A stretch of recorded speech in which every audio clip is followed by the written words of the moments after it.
अबीरा ने जो रूही को चूड़ियाँ दी होती हैं वो रूही पहनने की कोशिश कर रही होती है और वो ये भी कहती है कि अबीरा ने मुझे कहा है कि मुझे मेरी खुशियाँ छीननी होगी और वो यही सब सोच रही होती है और चूड़ियाँ देख के एकदम से कहती है नहीं, मुझे ये पहननी नहीं चाहिए। उतने में वहाँ पे अरमान और दक्ष आ जाते हैं।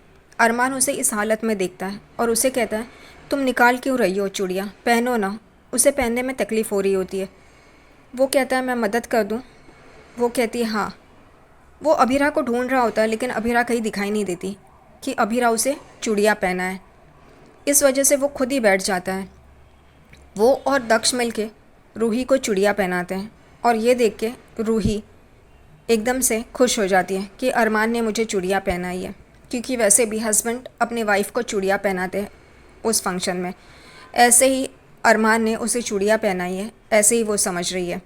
अरमान भी उसे कह रहा होता है कि तुम्हें अपनी खुशियाँ खुद ढूंढनी होंगी और तुम खुश रहा करो और ये सब करो। रूही उसे पूछती है कि तुमने जो मेरे लिए झगड़ा किया था तो वो कहता है मैंने रोहित को वादा किया था। वो कहती है रोहित को? तुम कब मिले उसे? वो कहता है आखिरी वक्त में रोहित ने मुझसे वादा लिया था कि तुम्हारा और दक्ष का ख्याल रखूँगा, इस वजह से मैं तुम्हारा और दक्ष का ख्याल रख रहा हूँ। वो कहती है रोहित ने? वो कहता है हाँ, आखिरी वक्त में हम लोग अलग अलग कमरे में थे लेकिन फिर भी हम दोनों में ये बात हुई है और इस वजह से मैं तुम्हारा ख्याल रखूँगा। तुम टेंशन मत लेना, हर मुसीबत से मैं तुम्हें बचाऊँगा, मैं हमेशा तुम्हारे साथ ही रहूँगा। और वो दक्ष को लेके वहाँ से चला जाता है। रूही अपनी कलाई में चूड़ियाँ पहनी है वो देखती है और कहती है ये तो तीन तीन लोगों ने मुझसे कहा ना, रोहित ने, अरमान ने और अभीरा ने, कि मुझे मेरी खुशियाँ मिलनी ही चाहिए। तो मेरी खुशी अरमान है और वो मुझे मिलना ही चाहिए। दूसरी तरफ कियारा, जिसे सम्राट बना के लेके आई है, उससे बात कर रही होती है। वो लड़का कहता है कि हमारे इस नाटक से लगता नहीं है कि तुम्हारा पति जेलस हो रहा है। तो वो कहती है फिर क्या करना चाहिए? वो कहता है कि हमें डेट पे जाना चाहिए और हमारे पीछे तुम्हारा पति होना चाहिए। वो कहती है हाँ, ये आइडिया तो अच्छा है, एक काम करती हूँ, मैं तुम्हें मैसेज करती हूँ, फिर हम ये डिसाइड करते हैं। और वो वहाँ से चली जाती है। तभी वो लड़का कहता है लड़कियों को बेवकूफ़ बनाना कितना आसान है। विद्या रूही को देख रही होती है। उतने में अभीरा उनके पास आती है और उन्हें कहती है कि माँ आपने खीर खाई? विद्या का ध्यान नहीं होता। अभीरा उन्हें वापस पूछती है माँ आपका ध्यान कहाँ है? तभी वो एकदम से अभीरा को देखती है। वो देख रही होती है कि रूही कैसे पुक्की से अपने पेट पे हाथ रख के पुक्की से बात करिए कि भूख लगी होगी ना, हम खाना खाएंगे, हम खीर खाएंगे। और फिर अभीरा उनसे पूछती है विद्या से क्या हुआ, आप इतनी परेशान क्यों लग रही हो? तभी विद्या कहती है मासा ने जो कहा था उस बारे में सोच रही हूँ, उन्होंने कुछ गलत तो नहीं कहा था। अभीरा कहती है माँ आप ऐसा क्यों सोच रही है?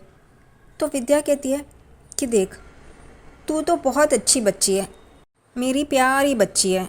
जब उसने अरमान से शादी करके उस घर में आई थी तब ये शाप देते वक्त नहीं लगा था कि ये बहुत ही अच्छी और प्यारी बच्ची है। खैर, वो कहती है कि लेकिन हर वक्त दूसरे भी ऐसा ही सोचे, ऐसा तो नहीं है ना। अबीरा कहती है आप किस बारे में बात कर रहे हो? विद्या कहती है रूही को भी अगर पुक्की से लगाव हो गया तो तू क्या करेगी? अबीरा हंसती है और कहती है बस इतनी सी बात, ये आपको बात परेशान कर रही थी? माँ आप ऐसा मत सोचिए। और रूही भी तो पुक्की की कोई लगती है ना, वो भी तो उसकी माँ है। पुक्की की तो दो दो माएँ होंगी, मैं और रूही। और सरोगेट बनना रूही ने ही पहल की थी, तो वो ऐसा कुछ नहीं करेगी। और वैसे भी हम दोनों मिलके संभालेंगे ना। विद्या कहती है ठीक है। वो उस बात को छोड़ देती है। लेकिन अभीरा कहती है हाँ, एक बात है जो मैं नहीं बांट सकती और वो है अरमान को। और दूसरी तरफ रूही खाने की प्लेट लेके जगह ढूंढ रही होती है बैठने के लिए। उतने में अरमान उसे चेयर ला के देता है और उसे पानी भी ला के देता है। ये देख के रूही और चौंक जाती है। उसे और अच्छा लगता है कि अरमान कैसा उसका ख्याल रख रहा है। क्रिश परेशान होता है। वो फ़ोन पे अपने पापा से बात कर रहा होता है कि पापा मुझे बचाइए, मैं बहुत बड़ी मुसीबत में फंस गया हूँ, मुझे बचाइए पापा, मैं बहुत टेंशन में हूँ। और ये अभीरा सुन लेती है। अभीरा उसके पास जा ही रही होती है पूछने के लिए। उतने में अरमान अभीरा के पास आता है और कहता है हम लोग नाचेंगे। वो कहती है नहीं, रूही नहीं नाच सकती ना, तो मैं भी नहीं नाचूंगी। तभी वो कहता है हमारे पुक्की को दिखाना चाहिए ना उसके मम्मी पापा कितना अच्छा डांस कर सकते हैं। और रूही की बात कर रही हो, रूही को मैं समझा लूँगा। और वो लोग डांस करना शुरू कर देते हैं। यहाँ पे चारू भी रूही के पास आती है और कहती है भाभी आप भी डांस कीजिए ना। रूही कहती है नहीं। चारू वहाँ से चली जाती है। रूही कहती है मैं अगर डांस करूँगी तो अरमान के साथ ही, वरना नहीं। और थोड़ी देर के बाद अरमान आता है रूही के पास और अपना हाथ आगे बढ़ाता है और कहता है डांस करोगी। वो बहुत खुश हो जाती है। वो भी अपना हाथ उसके हाथ में देती है और स्माइल करती है। दूसरी तरफ से अभीरा भी आती है और उसे उठाती है, चलो डांस करते हैं करके। और वो तीनों जन डांस कर रहे होते हैं। फिर अभीरा आर्यन के साथ डांस करने लगती है और रूही अरमान का हाथ पकड़े वैसे ही खड़ी होती है अरमान को देखते हुए। अरमान को थोड़ी देर के बाद पता चलता है कि रूही ने तो मेरा हाथ ही नहीं छोड़ा है। वो रूही को पूछता है कि तुम्हें वीकनेस फील हो रही है। वो कहती है नहीं।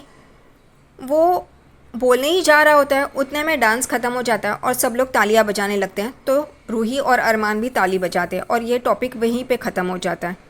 रात को अबीरा को क्रिश की बातें याद आ रही होती है कि उसने फर्म में भी अपने पापा से कहा था कि मैं बहुत बड़ी मुसीबत में फंस गया हूँ, और वहाँ पर भी फंक्शन में भी कॉल पे बात कर रहा था। उतने में पीछे से अरमान आके अबीरा को पकड़ लेता है और वो रोमांस शुरू कर देता है। अबीरा कहती है मुझे तुम्हें कुछ बताना है। वो कहता है हाँ बताओ ना। और वो बताने ही जा रही होती है तो वो किस करता है। वो फिर से कहती है मुझे तुम्हें कुछ बताना है। वो कहता है बताओ, और वो बताने जाती है, वो किस करता है।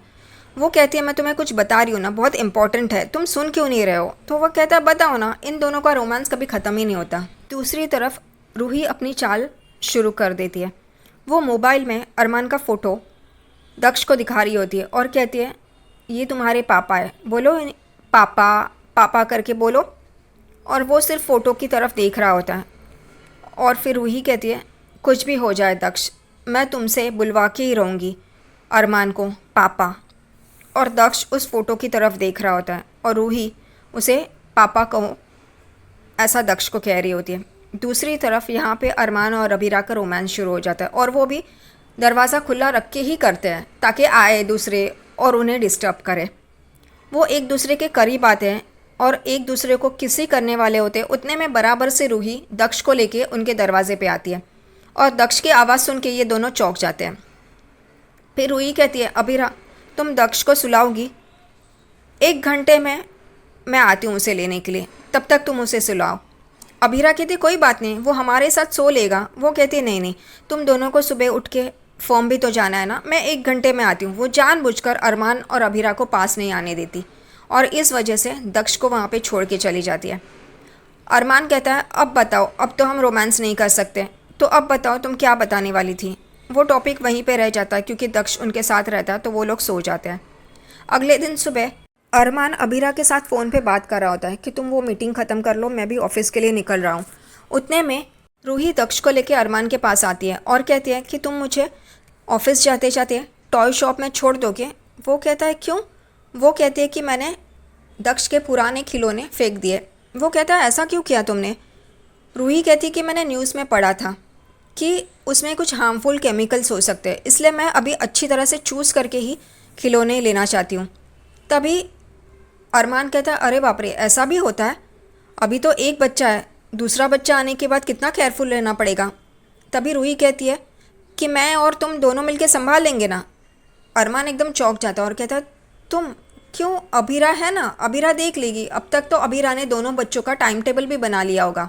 ये सुन के रूही बुरा लगता है, लेकिन फिर भी अरमान, रूही और दक्ष टॉय शॉप में चले जाते हैं। दूसरी तरफ फर्म में क्रिश अबीरा के सामने ही भागते भागते वहाँ से चला जाता है। अबीरा को समझ में नहीं आ रहा है। वो क्रिश क्रिश पुकारती है लेकिन वो रुकता नहीं है। उतने में पुलिस वाले फर्म में आते हैं और पूछते हैं कि क्रिश बंसल यहीं पे काम करते हैं। सब स्टाफ चौंक जाते हैं। अबीरा कहती है 1 मिनट, और वो क्रिश को बुलाने ही जाती है। उतने में संजय बंसल वहाँ पे आते हैं और कहते हैं नहीं, वो फॉर्म में काम नहीं करता और वो यहाँ पे नहीं है, वो बाहर गांव गया है। अबीरा चौंक के फुफासा को देख रही होती है।